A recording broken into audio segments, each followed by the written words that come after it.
Halo semuanya, kita berjumpa lagi bersama saya Tineke Wihartati dan dalam bahasan Sistem Informasi Akuntansi.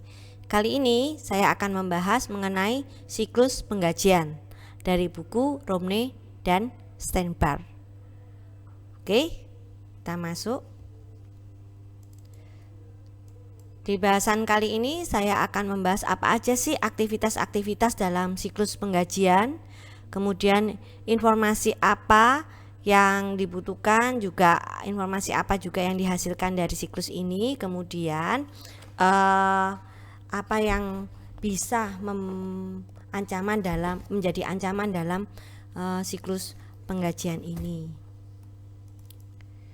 Nah, seperti yang kita tahu, siklus penggajian itu adalah serangkaian aktivitas bisnis dan operasi pengelolaan data terkait dengan kemampuan dari karyawan dan mengenai timbal balik atau upahnya. Dan ini dilakukan terus-menerus secara berkala. Jadi kita akan berkaitan dengan kemampuan atau kinerja pegawai itu otomatisnya juga dalam karena mereka sudah bekerja jadi harus dihitung dan memperoleh gaji atau upah. Nah, nanti hasil perhitungan gaji atau upah ini juga akan mempengaruhi ke harga pokok produksi, di mana harga pokok produksi ini juga akan mempengaruhi harga pokok jual. Nah, untuk itu akan kita bahas karena dengan perhitungan yang benar akan menghasilkan harga pokok produksi yang akurat juga. Nah, untuk menghitung yang benar itu juga membutuhkan sistem penggajian yang baik. Gimana cara mencatatnya, gimana mengotorisasi pembayarannya, dan sebagainya. Oke, kita lihat lebih lanjut. Nah, ada tugas-tugas atau aktivitas yang penting dalam siklus penggajian, yaitu yang pertama adalah merekrut, ini urutannya ya, merekrut dan mempekerjakan pegawai baru. Nah, setelah pegawai baru itu bekerja, otomatis dia akan menjadi pegawai tetap, otomatis akan melalui training. Nah, tapi training ini tidak harus untuk pegawai baru juga, bisa aja training ini juga untuk meningkatkan skill yang ada. Kemudian penugasan pekerjaan. Nah, dari training itu kita tahu apa karyawan ini bagus di mana, juga untuk menentukan rotasi juga penugasan pekerjaan itu. Kemudian kompensasi penggajian. Nah, ini karena sudah bekerja harus ada kompensasinya. Nah, setelah itu ada performance evaluation atau evaluasi kinerja. Kemudian juga akan dibahas tentang pemutusan hubungan kerja, di mana pemutusan hubungan kerja ini bisa sukarela, artinya dari karyawannya itu sendiri, atau secara sepihak, jadi dikeluarkan oleh perusahaan. Nah, seperti itu. Nah, yang penting dalam siklus penggajian mengenai 6 aktivitas yang di atas ini ada 6 aktivitas ya. Nah, dari 6 aktivitas ini yang terpenting, yang terkait, benar-benar terkait erat dengan siklus penggajian adalah kegiatan pertama juga kegiatan kedua, di mana perekrutan dan mempekerjakan pegawai baru dan pemutusan kerja ini biasanya terjadi sekali di setiap karyawan, iya kan? Kalau sudah diterima ya tidak mungkin diterima lagi, tidak mungkin lahir baru istilahnya, tidak mungkin lahir lagi gitu kan.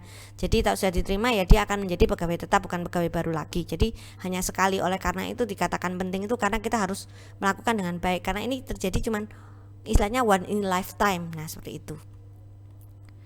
Kemudian sedangkan kegiatan yang lain mulai training, penugasan pekerjaan, kompensasi, evaluasi kinerja itu akan dilakukan berkali-kali, repeat ya, berkali-kali selama karyawan itu bekerja di perusahaan tersebut.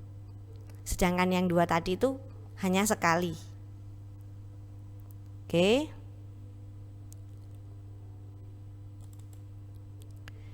Kemudian, nah, jadi 6 aktivitas tadi itu akan yang mulai dari memperkerjakan sampai dengan pemutusan kerja itu akan dibagi menjadi 2, di mana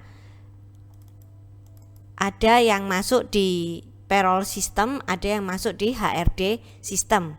Nah, yang masuk di payroll system itu adalah kompensasi, yaitu aktivitas yang keempat.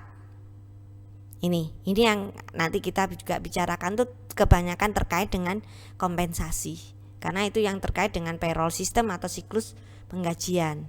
Tapi siklus penggajian ini tidak berdiri sendiri, di mana untuk aktivitas yang lainnya itu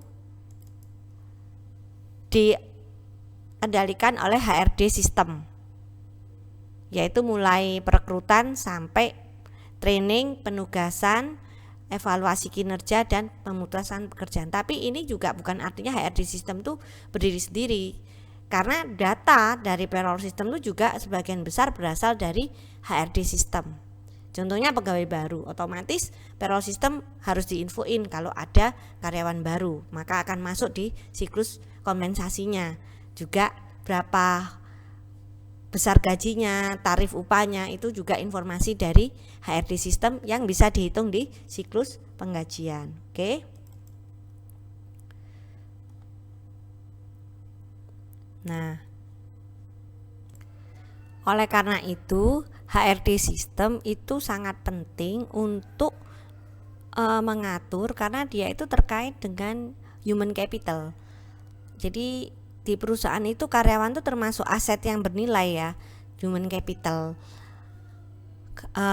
Oleh karena itu harus bisa dinilai pengetahuan dan kemampuannya, skillnya.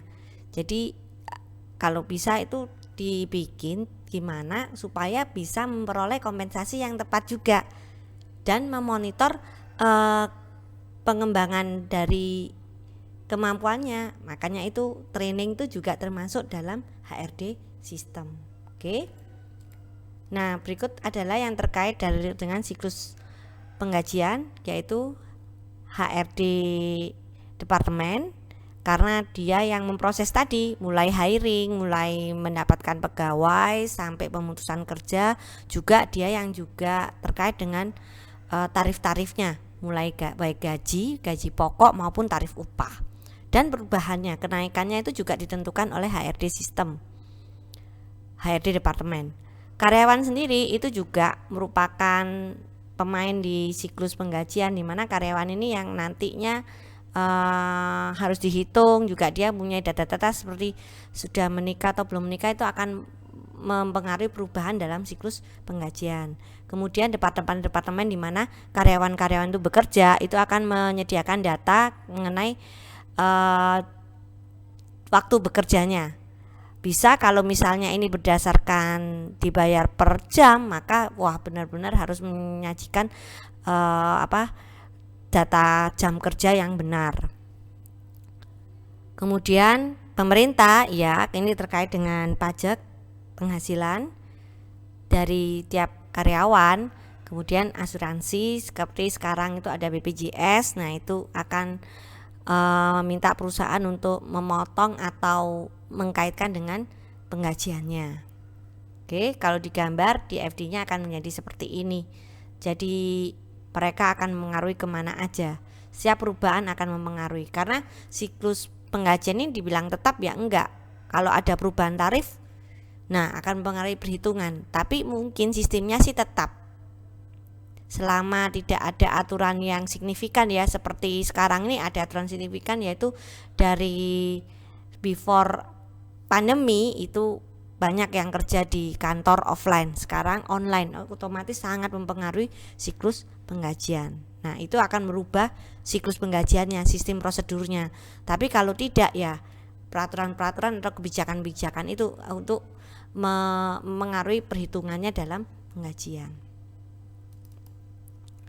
Kemudian, nah, yang penting dalam output dari siklus penggajian itu adalah cek, di mana tiap karyawan akan menerima slip gajinya isinya, bukan menerima cek, tapi di sini kan dia akan dibayar melalui cek itu. Dan ada yang namanya payroll check.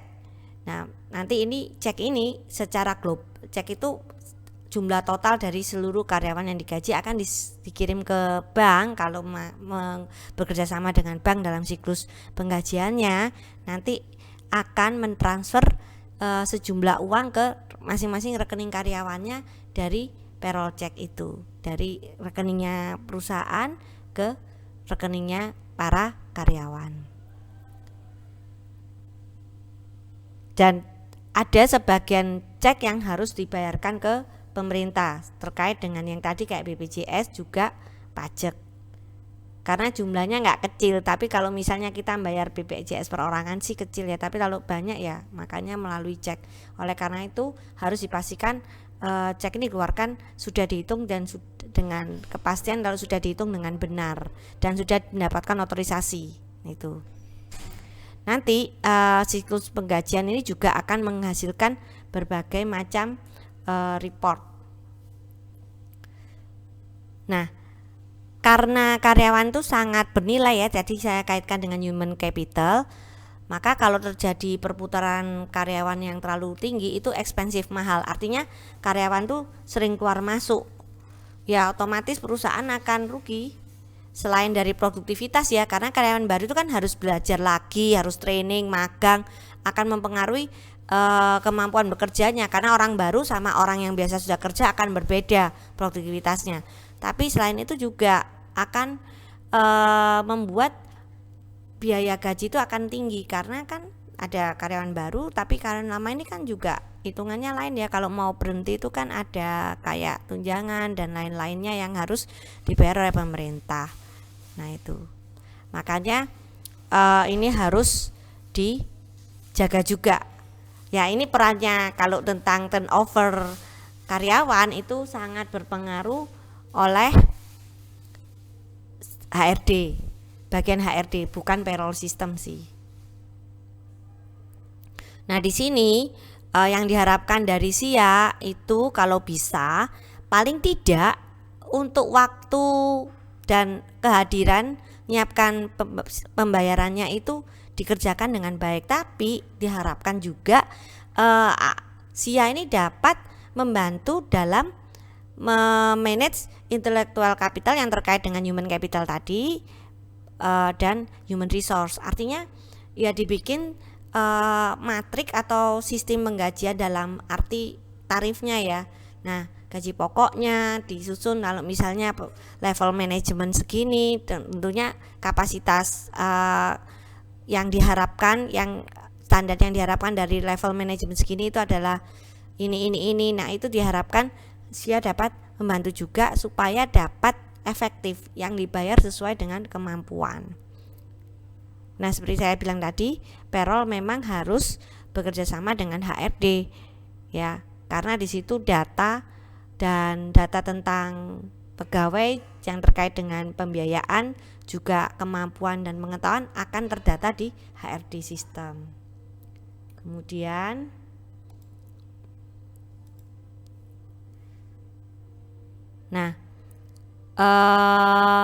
payroll itu in batch, maksudnya gini, jadi penggajian itu biasanya 2 minggu sekali misalnya atau sebulan sekali, itu batch, jadi dilakukan sekali dalam periode tertentu.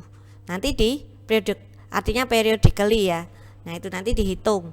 Misalnya ada perusahaan yang sebulan sekali membayar, ada perusahaan yang upahnya untuk buruh itu dibayar 2 minggu sekali atau setiap minggu. Nah itu ada masing-masing kebijakan dari perusahaan, tapi periodically ya, makanya dihitung secara in batch, langsung dikumpulkan data selama periode itu dan dihitung dan dibayar dalam waktu yang sama. Jadi sebenarnya siklus penggajian tuh hampir mirip dengan siklus pengeluaran atau pembelian jasa. Cuman bedanya kalau siklus pembelian itu kan kita belinya bisa sewaktu-waktu dan bisa dengan banyak pemasok atau supplier. Bahkan dengan untuk membeli hal yang sama pun bisa diganti pemasoknya. Tapi kalau siklus penggajian ini yang membuat beda.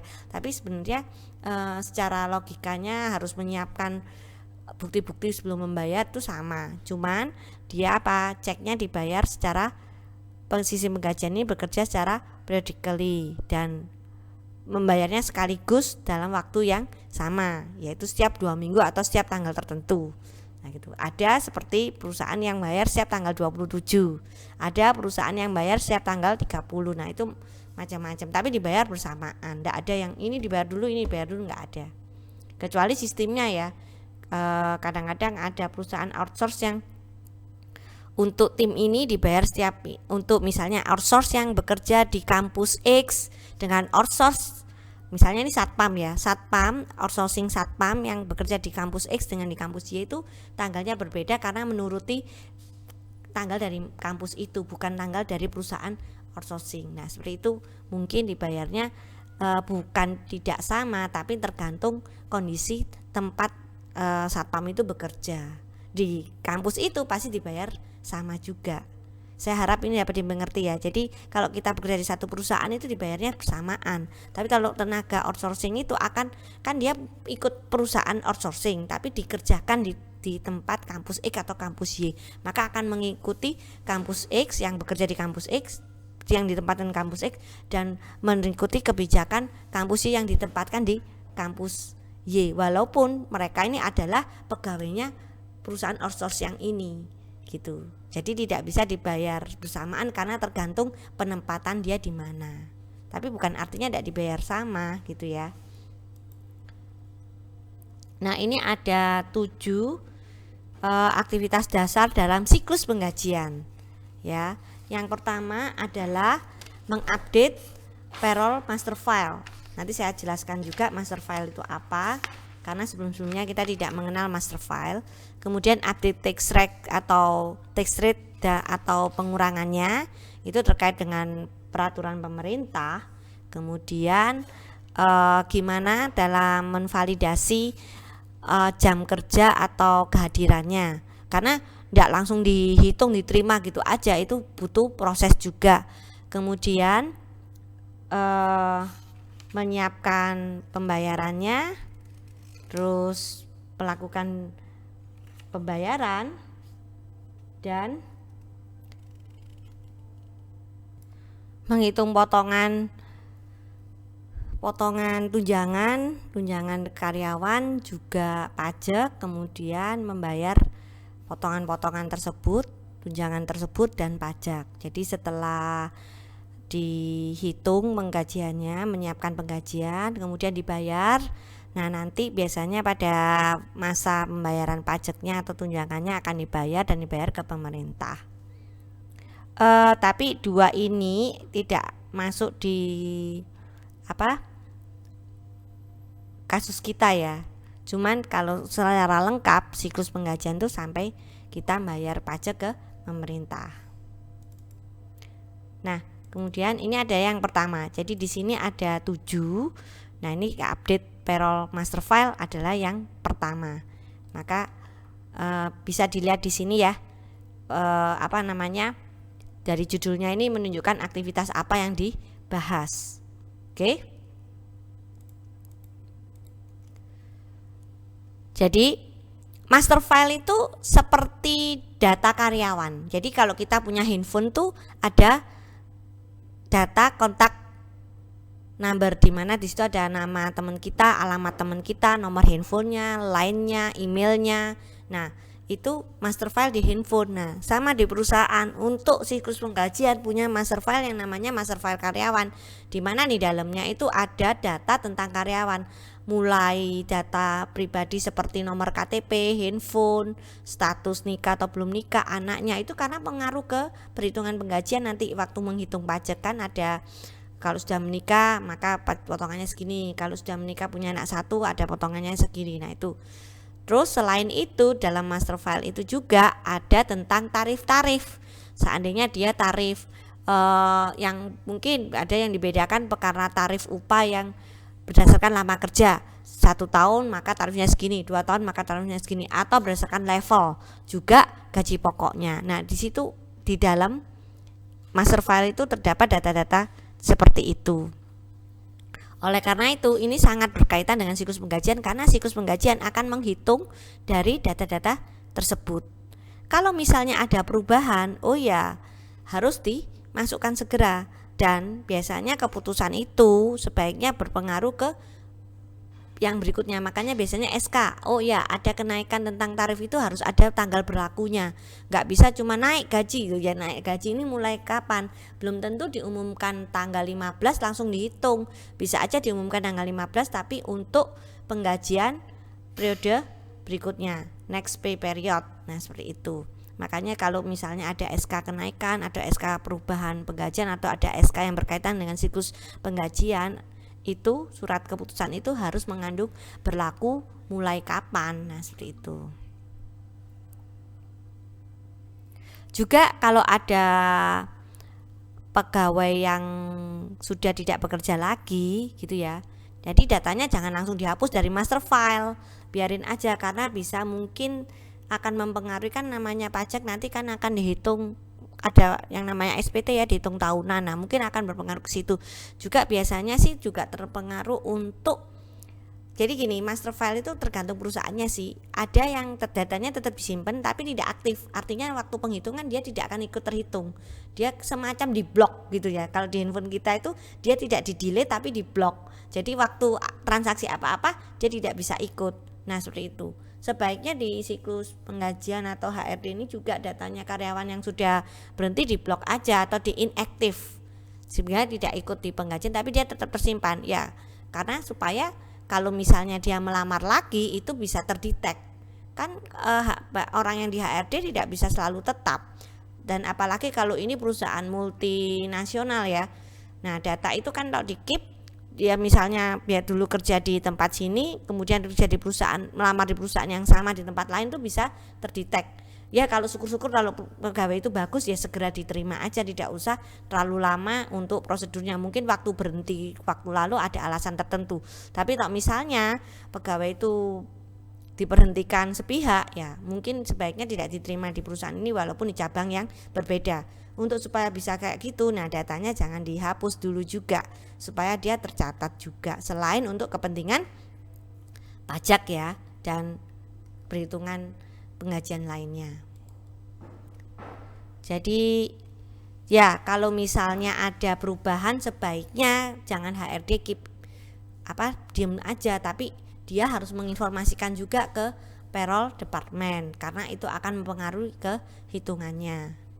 Oke. Kemudian, nah ini adalah aktivitas yang ketiga. Saya back dulu ya. Jadi tadi update payroll master file, juga update tax rate. Nah, kemudian validate time. Nah, saya tadi sudah sampai sini, tapi saya back. Jadi yang tadi yang perubahan yang harus diinformasikan selain tarif gaji juga tarif pajak yang berubah atau tunjangan-tunjangan yang berubah harus diinformasikan. Jadi adalah yang kedua. Tadi kan kita yang pertama adalah yang ini master file, kemudian yang kedua adalah update tax rate. Ya sebenarnya ini juga satu tentang update lah istilahnya. Update tunjangan tuh contohnya, ya ini bisa saya kasih contoh karena kita masa pandemi ya. Kalau dulu tidak ada tunjangan pulsa mungkin ya. Nah karena sekarang work from home, kebanyakan work from home, maka ada yang namanya tunjangan pulsa. Tapi kalau dulu waktu sebelum pandemi mungkin ada tunjangan transport. Nah sekarang karena work from home berarti tunjangan transportnya dihapus, berubah menjadi tunjangan pulsa. Nah itu harus diinformasikan ke bagian penggajian agar dia tidak salah memberi. Karena kadang-kadang apalagi kalau sudah sistem komputerisasi itu tinggal main centang. Wah tahu centangnya salah bisa, apalagi kalau ada 500 orang berarti centangnya itu berlaku untuk 500 orang. Makanya benar-benar harus informasiin dan sebaiknya ada suratnya. Oh ini SK ini yang menunjukkan sekarang tunjangannya berupa pulsa. Oh tunjangannya berupa transport mulai kapan. Nah seperti itu. Nah sekarang aktivitas yang ketiga, jadi dapat diperhatikan di atasnya ya. Ini adalah validate time dan kehadiran attendance. Itu. Menvalidasi waktu dan kehadiran data ini penting banget karena ini benar-benar mempengaruhi besar kecilnya dan perhitungan dari penggajian itu. Ingat, dalam penggajian itu ada dua hal yang penting, tarif yang tadi diupdate, kemudian jam kerjanya. Kecuali gaji pokok ya, gaji pokok kan tiap bulan sama, tapi gaji pokok itu pun ada aturannya. Kadang-kadang ada kebijakan dari perusahaan kalau misalnya terlambat berapa kali atau melanggar berapa kali kena SP itu akan mengurangi gaji pokok. Nah, maka itu harus dicatat dengan benar, tidak hanya kedatangan aja ya, tapi juga pelanggaran-pelanggaran atau kegiatan-kegiatan lain yang mungkin menambah atau mengurang. Kalau pelanggaran mengurang ya, kalau lembur itu kan menambah. Nah, lembur pun ada catatan waktunya. Nah, seperti itu. Untuk catatan waktu dan kehadiran ini berbagai macam formnya. Bisa pakai kartu ceklok, ada yang masih main tanda tangan, bisa pakai fingerprint, tergantung bagaimana skema dari perusahaan itu. Dia mau menyatatnya gimana? Ada yang pakai voice sekali, ada yang di pintu masuknya sudah ada komputer di mana dia harus mengetik nomor karyawannya terus di enter dia sudah dianggap masuk. Ya tentunya nanti kita akan belajar di aktivitas pengendalian di video yang berikutnya. Ini harus diatur supaya tidak ada yang nitip absen istilahnya ya.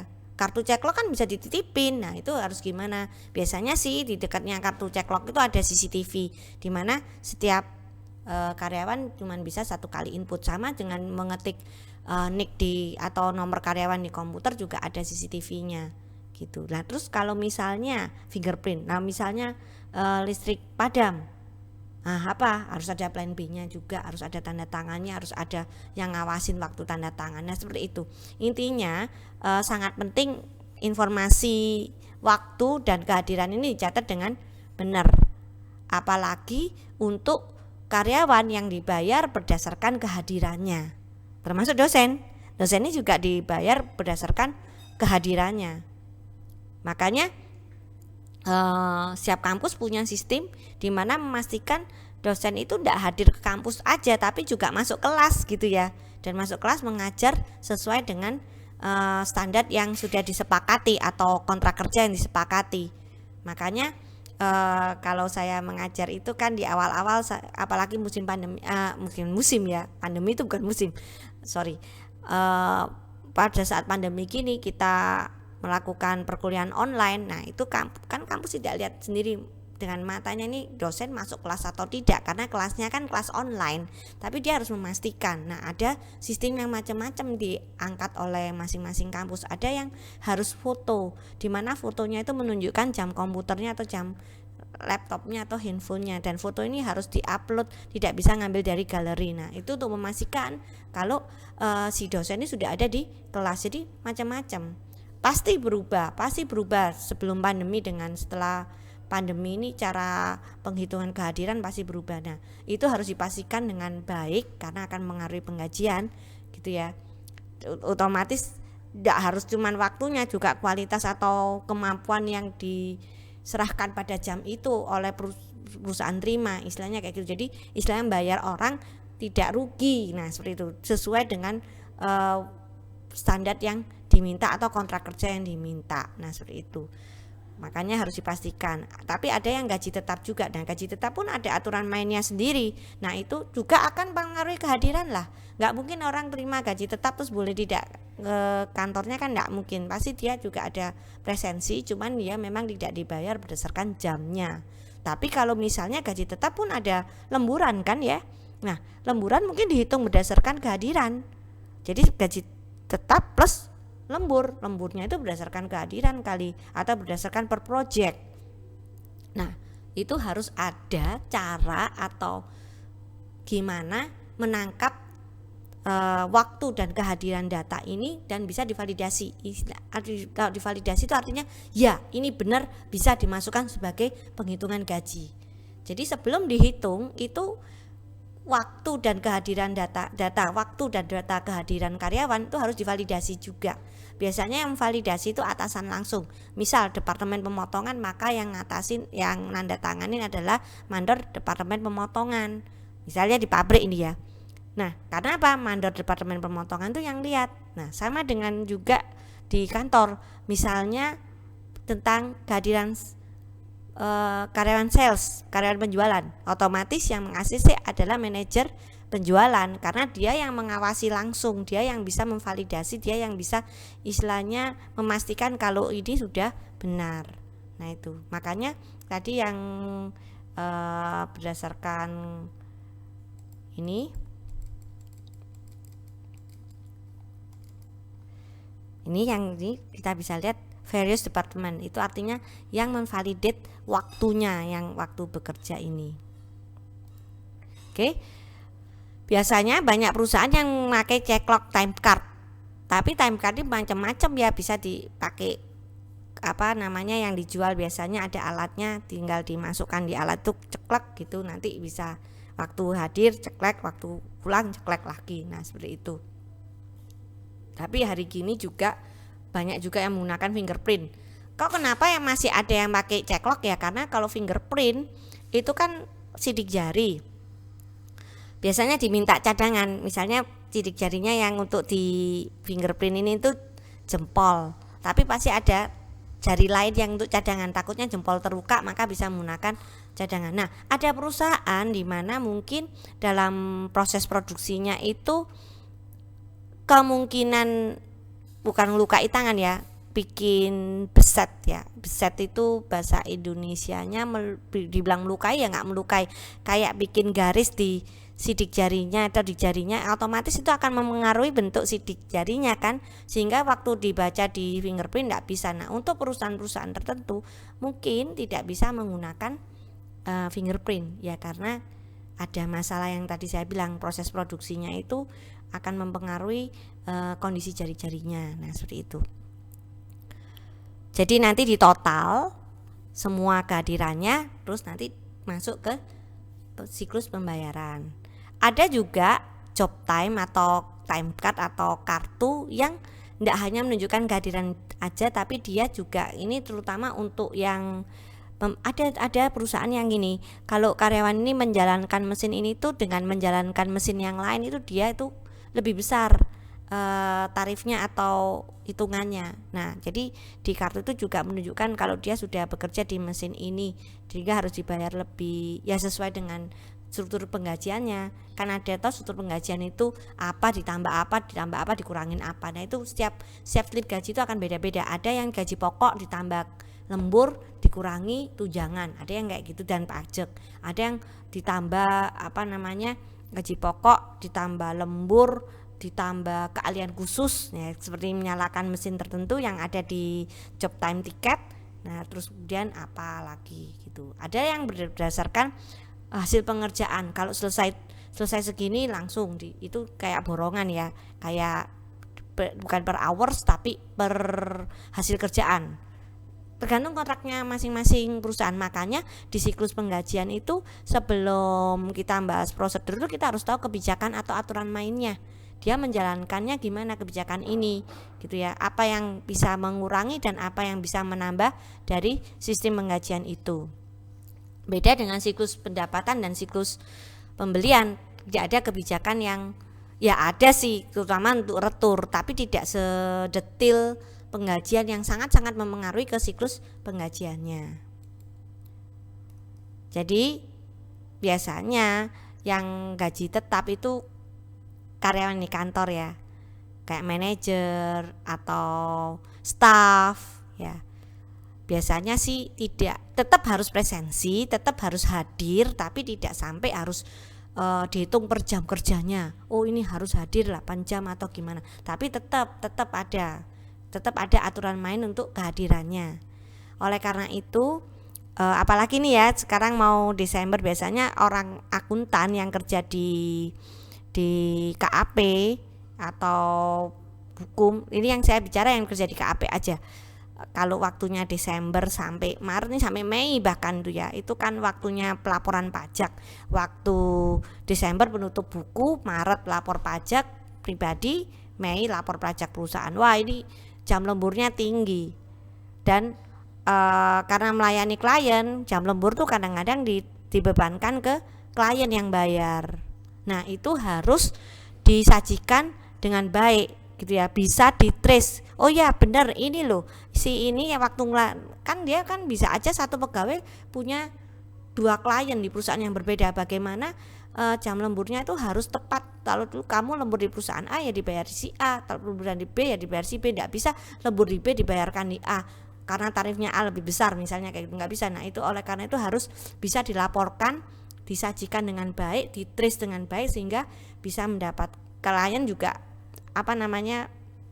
nyaman ya bayar jam lemburnya. Oh ya, ini memang sih, ini ada buktinya juga. Nah, seperti itu.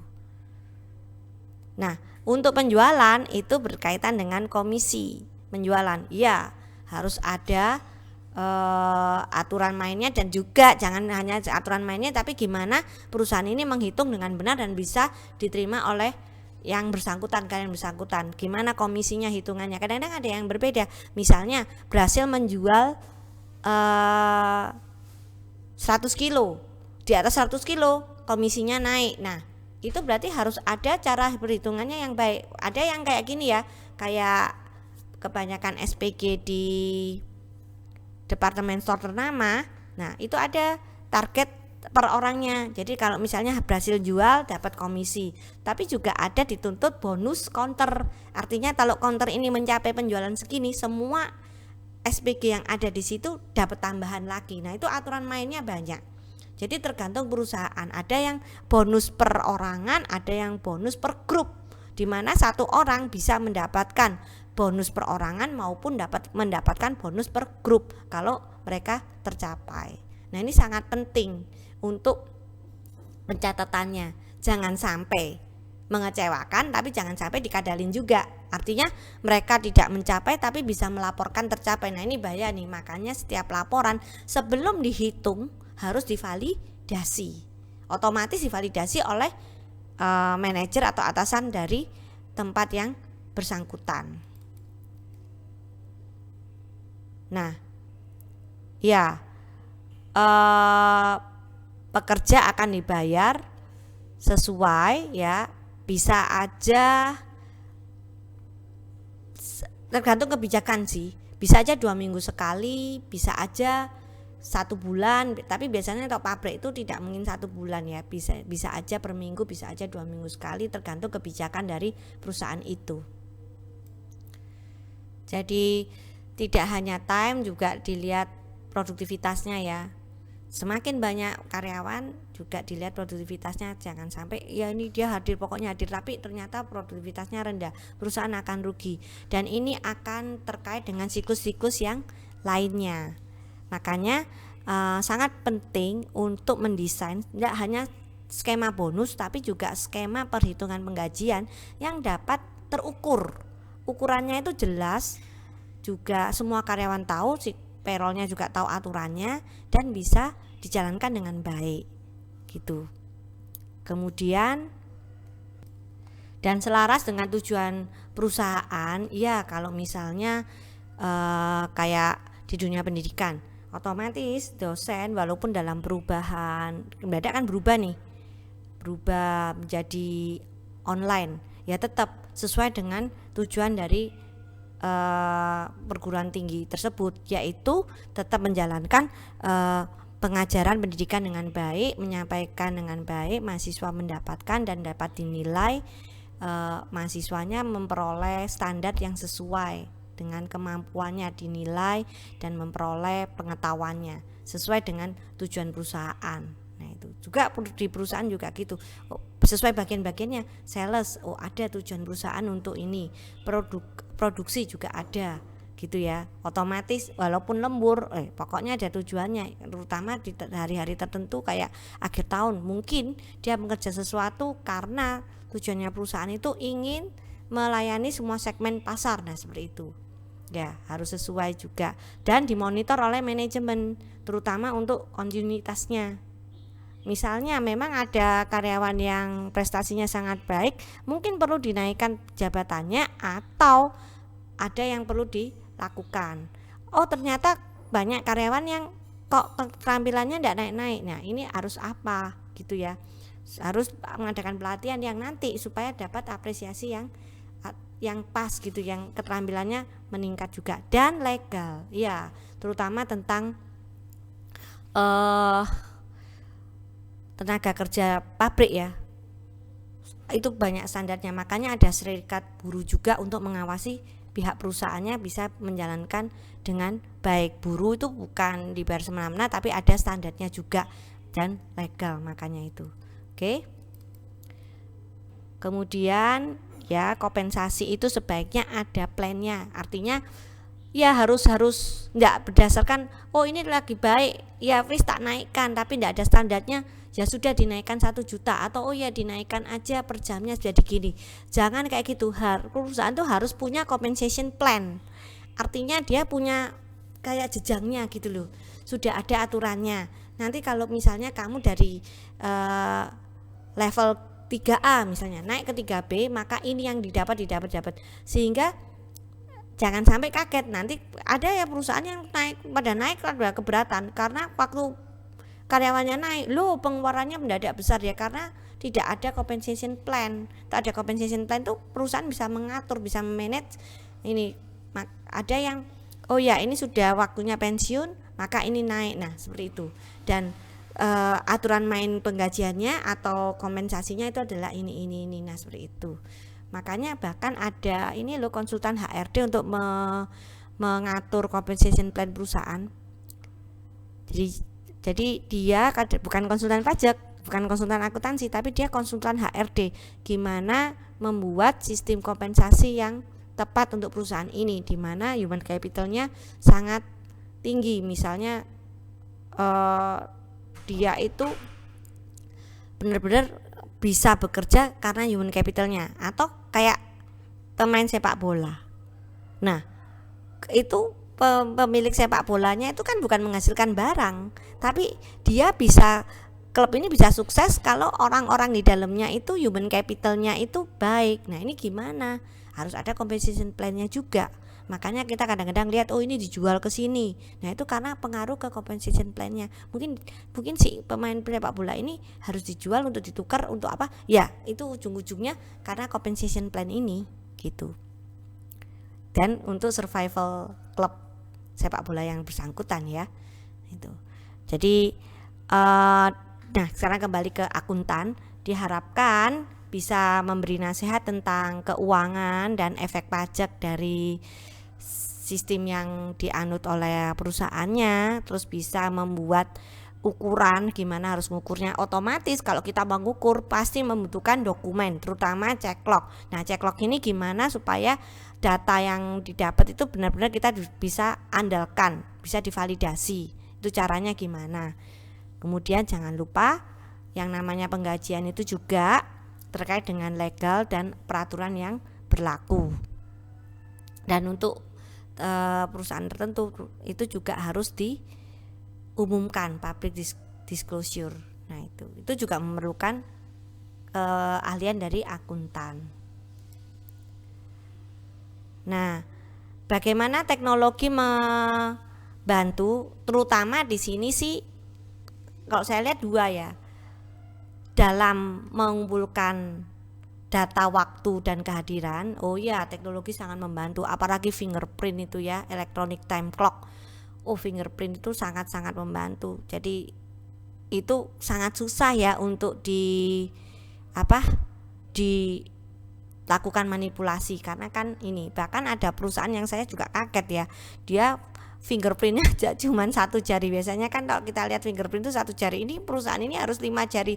Jadi untuk menunjukkan kalau dia benar-benar hadir itu pakai 5 jari. Saya itu bingung juga, karena alat fingerprint 1 jari dengan 5 jari itu harganya pasti berbeda. Nah, itu ada yang sekarang pakai sliding card. Nah, itu harus dipastikan supaya sliding cardnya ini tidak bisa dititipkan ke teman gitu. Ada yang pakai sekarang enggak sliding ya, sekarang pakai tab, jadi kartunya tinggal dipukul aja, atau melewati baris ini dia sudah terhitung hadir. Kayak saya punya kartu untuk ke tempat ibadah, saya begitu masuk sudah langsung dimonitor saya masuk, padahal kartunya itu saya taruh ada yang cowok ditaruh di saku celana, kalau saya ditaruh di tas gitu ya. Itu tetap terdeteksi begitu melewati semacam pagar itu ya. Nah, itu langsung terdeteksi. Jadi teknologi semakin membantu untuk mencatat. Dan kalau menghitung, sekarang juga ada aplikasi penggajian ya, tergantung. Biasanya perusahaan untuk aplikasi penggajian itu jarang beli jadi sih, banyak yang mendesain sendiri karena kan kebijakannya beda-beda. Jadi ada yang berdasarkan gajinya terdiri dari item ini. Ada yang perusahaan cuman gaji pokok doang. Atau gaji pokok doang nggak usah pakai aplikasi, nggak usah bingung-bingung, cuman memastikan kehadiran yang benar aja. Nah itu. Jadi sudah mendapat supaya akurasi data masuk ya juga benar dan langsung terhitung. Jadi tinggal masukkan aja datanya, nanti langsung terhitung. Oke, sekarang kita ke aktivitas yang lain, yaitu menyiapkan penggajian. Ya, yang menyiapkan penggajian otomatis jangan lupa pasti ada jam kerjanya, kemudian supervisor dari departemen itu mengkonfirmasi datanya, terus dimasukkan ke sistem, nanti dia akan terkalikan dengan tarifnya. Misalnya bekerja 48 jam, tarifnya per jam 10.000, ya sudah tinggal kita masukkan ke aplikasi 48 jam, nanti bisa dihitung. Ada yang bisa otomatis, misalnya 1 bulan maksimal 50 jam, maka kalau 60 jam dia bisa langsung 10-nya itu masuk jam lembur. Tapi aplikasi yang baik juga, jam lembur itu ada batasnya. Artinya tidak bisa pegawai itu sedikit-sedikit minta lembur, nanti tidak valid. Misalnya gini, nggak mungkin kan saat misalnya ada pabrik yang menjalankan 3 shift, artinya pabrik itu jalan 24 jam, nggak mungkin dong ada orang lembur 1 hari langsung 3 shift. Pasti dia tak lemburnya itu berapa jam, tak lembur lagi ya besoknya. Nggak mungkin 3 shift direntet 24 jam. Seandainya dia mampu pun tidak mungkin hasil kerjanya juga sesuai dengan yang diharapkan. Mungkin pada shift yang terakhir dia sudah capek, maka banyak barang yang salah yang diproduksi. Nah itu, jadi validitas itu juga penting, terus juga datanya dari atasan itu juga penting untuk mengkonfirm data itu. Nah nanti ini ada prosedurnya, setelah masuk data waktu yang sudah divalidasi, tarifnya sudah ada di master file, maka tinggal dikali-kalikan ini, kayak jam kerja dikalikan tarif upah kalau itu per jam ya, terus overtime, lemburnya, dan bonus. Bonusnya apa aja harus jelas juga. Nah ini ada yang fraction of year, itu misalnya dia baru kerja setengah tahun maka dikalikan setengah. Nah seperti itu biasanya untuk menghitung tunjangan THR ya. Kalau belum masuk 1 tahun mana bisa dapat 1 tahun ya, maka dapat perbagian dari waktu kerja dalam 1 tahun. Kemudian ya nanti ada pengurangan ya, karena pengurangan dari kan biasanya di slip gaji itu ada potongan pajak, karena pajaknya itu akan dibantu perusahaan dikumpulkan kumulatif setiap karyawannya nanti dibayarkan oleh perusahaan ke pemerintah. Jadi kita nggak usah bayar masing-masing di semua negara gitu. Jadi di slip gajinya itu misalnya dapat 1 juta, potongan pajaknya misalnya 100.000. Nah 100.000 itu jadi kita cuma terima 900.000, karena dari 1 juta itu 100.000-nya berupa pajak, 900.000 yang kita terima. Nah 100.000 itu kita tidak terima, terus kemana? Ada di perusahaan. Nanti sama perusahaan dikumpulkan dengan karyawan yang lain, akan dibayarkan ke pemerintah, yaitu payroll tax withholdings ya. Terus ada pemotongan yang lain seperti jaminan sosial atau tunjangan hari tua yang sudah dikomunikasikan untuk dipotong voluntary ya. Jadi nanti gajinya itu dipotong ini juga. Nah itu. Jadi semua yang penting informasinya itu lengkap, baik pajak maupun social security atau pemotongan tunjangan lain itu harus jelas dan harus tercatat, karena apalagi kalau itu pemotongan untuk tunjangan pensiun, sehingga nanti waktu pensiun jangan kaget, lu kok enggak terima apa-apa. Enggak, itu harus dicatat dengan baik oleh perusahaan, sehingga waktu karyawan itu pensiun, mau pensiun dini kek, mau pensiun pada waktunya, itu dia memang benar-benar menerima uang pensiun yang sesuai dengan pemotongan yang dilakukan selama dia bekerja. Makanya itu harus tercatat juga dengan baik ya. Kumulatif recordnya itu penting, jadi bulan ini dipotong, bulan depan dipotong ini, dan dikumulasikan nanti waktu memang waktunya dia menerima ya sesuai dengan laporannya. Yang baik itu ada laporan tahunannya untuk tunjangan-tunjangan ini. Ya nanti kan ini juga siklus penggajian akan mempengaruhi laporan laba rugi juga ya, karena kan di situ ada biaya penggajian gitu. Jadi di slip penggajian itu harus jelas berapa biaya gajinya, juga seandainya ada pemotongan itu apa aja, dan seandainya ada penambahan pun karena jam lembur atau apa, itu hitungannya jelas. Jadi slip gaji itu bisa diandalkan istilahnya. Oke. Nah, setelah itu, setelah diproses, ya at the end semua di perusahaan akan dimasukkan ke buku besar. Karena nanti kan at the end juga harus dilaporkan, baik dalam laporan penggajian maupun untuk laporan pemerintah. Nah, di karyawan kan tadi pajaknya ditahan oleh perusahaan dan dibayarkan. Gimana aku tahu kalau sudah dibayarkan? Nanti kita akan terima, kalau di Indonesia namanya SPT ya. Jadi perusahaan akan memberi kita kalau ini gajimu, terus ini yang saya hold, dan ini yang sudah saya bayarkan. Nah itu. Jadi sehingga waktu kita ke kantor pajak gak usah bayar lagi, tinggal tunjukkan SPT sebagai potongan pajak yang sudah final. Artinya saya sudah beres. Jadi kita tinggal melaporkan aja. Tapi kalau karyawan ini ternyata selain bekerja di perusahaan ini juga punya kerjaan sampingan, otomatis dia harus menyertakan yang sudah dibayar perusahaan plus pajak yang dia harus bayar sendiri karena usaha sampingannya itu. Tapi saya tidak membahas ini detail karena itu adalah topik pajak. Nah, setelah itu, setelah kita menyiapkan penggajian tadi, ini adalah kegiatan yang berikutnya. Jadi kita sudah sampai kegiatan yang ke 1, 2, 3, 4, 5 ya. Sekarang kita sudah ke 5. Oke. Sekarang adalah bahasan mengenai membayar gaji atau mengeluarkan uang untuk penggajian. Nah, bisa menggunakan cek, tapi cek ini artinya disetorkan ke bank oleh perusahaan karena perusahaan yang hitung sendiri ya. Bisa pakai direct deposit. Nah, ini yang nanti dibahas, ini biasanya bersama dengan bank.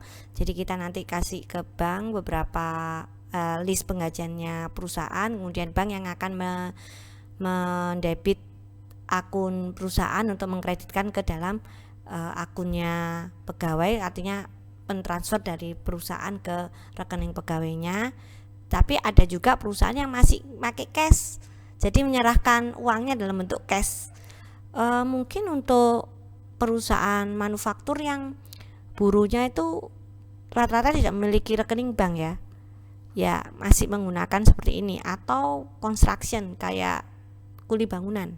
Nah seperti itu, mungkin dia belum punya, kebanyakan memang belum punya, sehingga masih ada pembayaran tunai. Tapi ya pembayaran tunai ini ada resikonya, biasanya dibayarkan cash gitu aja, ya kamu dapat 100.000, ya kamu dapat 500.000. Sebenarnya yang bagus itu uang itu tetap ada di dalam amplop gitu ya, terus ada hitungannya di amplopnya itu, mungkin dicepret hitungannya atau di print hitungannya, terus nanti itu sudah terima tanda tangan. Sebenarnya dokumentasi yang baik itu kayak itu. Cuman biasanya kalau yang pembayaran cash ini masih kebanyakan masih belum berlaku dengan baik. Bukan artinya pembayaran cash ini tidak baik, enggak, cuman kalau dijalankan dengan baik, yaitu dengan dokumentasi yang baik, yaitu ada tanda tangannya, jika terima jumlah uang yang diterima berapa itu ada tanda tangannya, itu sudah baik. Juga dalam penyiapan cash ini, penyiapannya enggak mudah juga loh. Bayangkan aja, misalnya bayar buruh pabrik yang ada 500 orang cash, dimana satu buruh itu jumlahnya enggak kayak 500.000 gitu ya, ada yang 525.500, ada yang 400.000, 475.800. Maka itu kan ada bagian yang harus nyiapin uangnya ya. Otomatis dia memang minta di bank mungkin secara total ini butuh 100 juta untuk 500 orang. Minta di banknya 100 juta. Tapi yang keluar 100 juta tapi bentuknya enggak ratusan ribu. Ada berapa lembar ratusan ribu, ada berapa lembar 50 ribuan, bahkan sampai keping uangnya, karena kan tadi ada yang 475 800. Nah itu kan harus dibagi-bagi, ya ribet sih, ribet juga untuk memasukkan dalam amplop-amplop itu, apalagi kalau misalnya jumlahnya karyawannya besar. Maka disarankan memang direct deposit itu yang paling efisien. Cek itu perusahaan yang hitung sendiri, terus perusahaan yang masukin ke masing perusahaan, istilahnya perusahaan yang transfer. Makanya kadang-kadang kita di ATM kalau ada orang yang transfernya banyak sekali, apalagi akhir bulan, itu jangan-jangan dia lagi mentransfer ke pegawainya, jadi dia mentransfer sendiri satu-satu. Jadi masukkan ATM, terus dia mendebitkan rekeningnya ke transfer ke pegawainya satu-satu. Oke. Nah, oleh karena itu yang penting ya sebelum membayar itu pastikan, terus kemudian kalau sesuai dengan kayak pengeluaran kas di pembelian ya, yang boleh memerintahkan kasir mengeluarkan uang itu adalah bagian hutang. Ini account payable. Dia yang akan mengecek ya, kalau di pembelian itu paket voucher, kalau dia itu akan mengecek data-datanya, mulai waktu, mulai tarifnya ini dicek dulu yang sudah disiapkan oleh bagian payroll tadi yang menghitung. Setelah ini bisa diterima, akan diberikan ke kasir untuk membayar. Nah seperti itu. Jadi harus ada otorisasi juga, harus dicek juga, kemudian baru diserahkan ke bank untuk bayar. Nah biasanya di bank juga itu perusahaan itu tidak, jadi akun perusahaan itu ada dua, akun untuk aktivitas operasional sehari-hari, juga akun bank untuk pembayaran gaji khusus. Jadi biar tidak rancu aja, biar bisa di-track tadi. Jadi ini untuk keseharian ya, baik pengeluaran maupun pembelian, mungkin ya penjualan maupun pembelian siklusnya, tapi ada satu akun yang khusus penggajian, sehingga itu akan mengurangi hal-hal yang tidak diinginkan. Kalau misalnya terjadi itu bisa terdetek, kemudian juga bisa ini lebih gampang untuk melakukan rekonsiliasi untuk penggajiannya. Nah, seperti saya bilang tadi, setelah dari aku bagian hutang yang mengotorisasi ini silakan dibayar, kasir akan menyiapkan semuanya. Dia akan mereview dokumennya, ini namanya verifikasi lagi, verifikasi yang independen. Tadi bagian hutang payable ya juga sudah melakukan verifikasi independen. Kemudian setelah itu dia akan siapkan, terus ceknya ditandatangani, terus disebarkan. Kalau misalnya dia yang tidak menggunakan payroll check bank, maka dia yang mentransfer sendiri-sendiri ini ya. Kemudian kalau yang tidak terpakai ya dikembalikan ke perusahaan, ya mungkin rekeningnya tidak update atau apa. Nah itu terus harus lakukan laporan ke internal audit, juga mengembalikan daftar gajinya tadi ke bagian payroll departemen, juga yang paket yang data-datanya tadi ya, mulai daftar gaji, kartu ceklok yang dibuat, yang dihitung oleh payroll tadi waktu diberikan ke bagian hutang. Jadi waktu diberikan bagian hutang ini dokumennya itu ya daftar gaji, kartu ceklok, dan keperluan lain untuk diverifikasi. Nah kalau kasir sudah bayar, maka itu kasir yang kembalikan ke bagian payroll. Kemudian jangan lupa memberikan info ke bagian buku besar untuk melakukan pencatatan di buku besarnya yang akan berakibat atau mempengaruhi laporan laba rugi.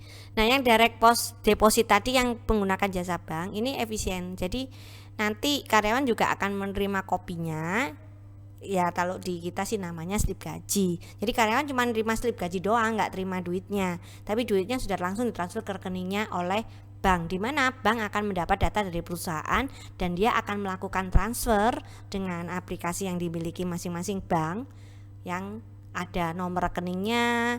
Mungkin kalau itu harus bayar ke BPJS atau nomor sosial, jaminan sosial lainnya gitu ya, terus rekening banknya juga jumlah yang dibayar. Nah ini nanti dia akan melakukan sekaligus. Jadi istilahnya efisiennya di sini. Tidak satu-satu, bank akan mempunyai sistem, tinggal diinput ke aplikasinya, nanti dia akan mengurangi saldo akun perusahaan untuk penggajian ke masing-masing karyawannya. Ya ini lebih aman juga, karena artinya kasir kan kemungkinan bisa salah juga, dan dia tidak usah nanda tanganin banyak hal. Terus juga irit untuk penggunaan cek itu kan perusahaan beli ya, nah, itu. Dan irit dalam hal-hal yang lain. Memang banyak sih perusahaan sekarang yang menggunakan sistem penggajian, termasuk kampus. Memang ada bagian penggajian tetap di dalam perusahaan karena dia yang menggaji, tapi daftar gajinya kemudian dilaporkan ke bank, nanti bekerjasama dengan bank lewat aplikasinya ini, nanti bank yang akan mentransfer. Oke, ini kegiatan yang berikutnya, kegiatan yang keenam, menghitung pajak dan tunjangan lainnya. Tadi kan sudah ada potongan pajak ya, yang diserahkan ke karyawannya sudah terpotong. Nah sekarang si perusahaan punya kewajiban yaitu akumulasi semuanya ini untuk dilaporkan ke negara. Kan dia sudah motongin tadi yang cerita saya 1 juta dipotong 100 jadi terimanya 900. Nah 100-nya itu kan ada di perusahaan. Nah ini perusahaan ini yang harus mengelapor ke government.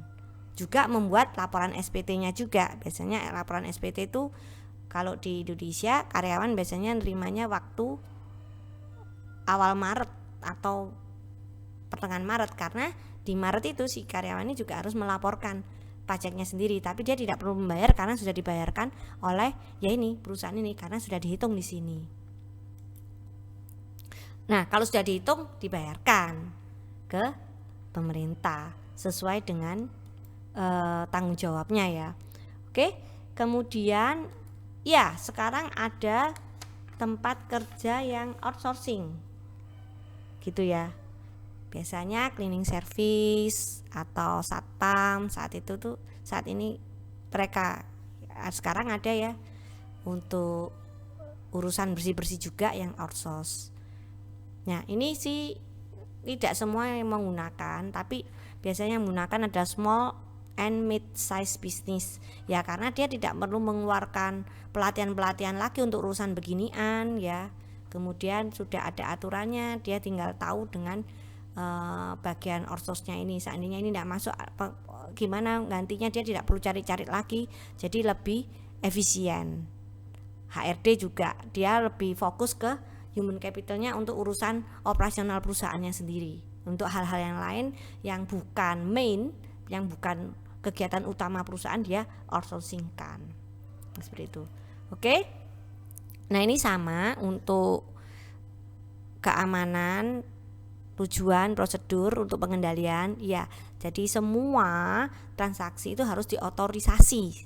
Dimanapun yang namanya sistem itu otorisasi yang penting. Kemudian dipastikan semua yang dicatat itu valid, artinya benar dan bisa dihitung. Kayak tadi time cardnya atau check lognya itu waktunya itu sudah dipastikan, oh ya ini tidak ada nakalannya karena waktu melakukan check log melalui CCTV, jadi valid. Kemudian semua hal yang valid dan otorisasi ini tercatat dengan benar ya, disimpan dengan benar, dilakukan secara efektif sesuai dengan hukum yang berlaku, dan bisa dilaporkan secara lengkap dan benar, bisa diandalkan ya. Otomatis jangan lupa pasti menggunakan dokumen yang pre-number, terus ada yang tanda tangan untuk siapa yang memeriksa, siapa yang memvalidasi. Nah itu harus ada tanda tangannya gitu, dan ada pasti diperiksa dulu sebelumnya, dan dokumen sebaiknya pre-number. Tapi kalau dokumennya penggajian ini bukan pre-number ya kebanyakan, karena kan cuman sebulan mungkin cuman sekali, atau kalau misalnya sebulan 1 kali penggajian jadi sebulan sekali, mungkin dia tidak bingung dengan nomor, tapi tanggalnya dan nomor karyawannya itu yang valid gitu. Jangan sampai ada karyawan fiktif juga di sini. Terus siapa aja, jangan sampai ada blank dokumen, terutama cek kosong untuk membayar karyawan. Wah itu konyol banget. Nah, oke, jadi banyak kan ini bisa belajar dari tentang ketenaga kerjaan, makanya kita tuh harus tahu kebijakan-kebijakan. Makanya di setiap perusahaan itu ada HRD departemen ya, karena untuk masalah ketenaga kerjaan. Terus juga payroll processingnya itu gimana, mulai dari mencatat sampai menghitungnya ya, dan isu-isu umum lainnya. Kemudian tujuannya kalau supaya dalam mulai meng-hire, menerima perusahaan, maintain, artinya selama karyawan itu ada di perusahaan, dilatih, digaji dengan baik, dan sampai pemutusan kerja itu berjalan dengan efektif. Dalam penggajian kompensasinya juga efektif. Dan selain menggaji itu juga performa yang dihasilkan itu juga bisa dilihat apakah dia bekerja dengan baik atau tidak juga. Nah itu.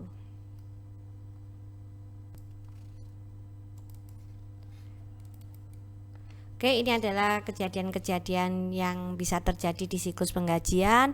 Menerima orang yang salah, makanya untuk menerima karyawan itu seharusnya dari unit yang meminta. Misalnya yang meminta bagian pemotongan, maka dia akan mengeluarkan requirement yang dibutuhkan oleh departemen pemotongan, diberikan ke HRD atau sales. Makanya kita kalau lihat di lowongan pekerjaan kan ada dibutuhkan yang punya kendaraan SIM ini, nah seperti itu. Kemudian dibutuhkan yang mempunyai kemampuan, nah itu supaya apa, menerima karyawan yang benar gitu ya, sesuai dengan kebutuhan perusahaan. Dan biasanya ada tes psikologi ya nih, supaya menghindar karyawan yang bersifat mencuri. Maksudnya dia mulai etikanya memang atau karakternya nggak baik gitu ya. Tes psikologi ya, mungkin tes psikologi itu tidak menjamin 100%, karena gimana ada yang sudah masuk dengan itikat baik, tapi karena kondisi dia melakukan hal yang tidak seharusnya dilakukan itu ada. Tapi dengan adanya tes psikologi ini juga akan mengurangi kemungkinan itu. Makanya ancaman yang pertama itu juga harus ada standar atau prosedur untuk menerima karyawan, pastinya dari lowongan. Seandainya dari kenalan pun, kenalan yang bisa tetap melalui wawancara dan tes gitu ya. Terus gimana hukum tentang ketenaga kerjaannya dilakukan dengan baik atau tidak ya, ini juga. Terus jangan sampai ada update master file yang tidak terdetek, apalagi karyawan yang berhenti. Karyawan berhenti tetap dibayar, lucu juga ya. Jadi harus dilaporkan, diotorisasi dan dilaporkan. Atau menghitung data waktu kerja yang salah, processing mengalihkan yang salah. Nah itu makanya harus ada validasi yang berulang-ulang kali ya untuk membayar. Nah ini makanya kasir tidak bisa mengeluarkan kalau tidak ada ACC dari bagian hutang, atau sebaiknya bekerjasama dengan bank. Nah itu oke. Kehilangan data itu juga jangan sampai ada, atau data yang karyawan yang seharusnya tidak disebarkan.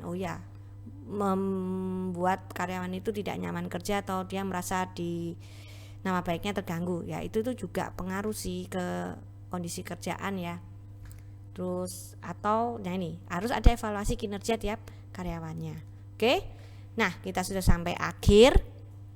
Itu semua yang tentang, jadi siklus penggajian berkaitan dengan HRD, juga penggajian sendiri, mulai dari menerima ya, merekrut, menerima, mentraining gitu ya. Terus dia harus ditempatkan di kerjaan apa, gimana kompensasinya dalam membayarnya, terus evaluasi dan pemutusan hubungan kerja. Oke. Jangan lupa IT juga hari gini sangat membantu. Nah, itu semua yang telah kita pelajari. Kita akan melanjutkan di aktivitas pengendalian dari siklus penggajian. Sampai ketemu di video berikutnya. Terima kasih atas perhatian. Salam sehat selalu.